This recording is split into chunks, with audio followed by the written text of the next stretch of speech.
Phil is very rich, but he might not be for much longer. It's a matter of battle of survival. Things are very dodgy, they're very tough. His chain of convenience stores is down from 50 branches to 41. This business relies on cash flow, but cash in Cyprus is not flowing as freely as it once was. The stores are called So Easy, but things are not easy right now. We stock enough product for 1 week.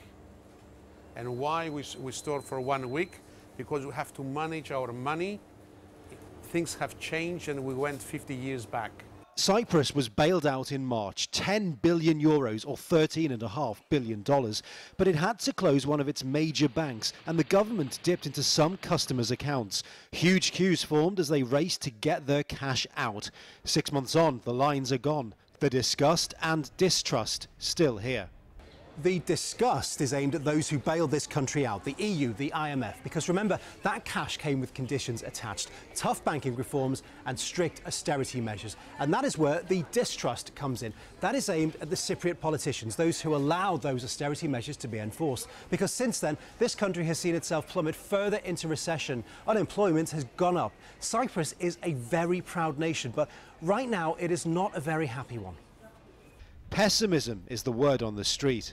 There are people who are hungry and you see people eating out of rubbish bins, or they have to wait for other people's contributions in order to get a bite to eat. Things are very difficult for retailers, and in order to have any sort of improvement, we need drastic change.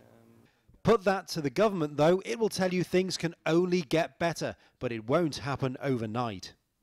Things will remain difficult for some time. Before they start improving. I am optimistic, medium to long term.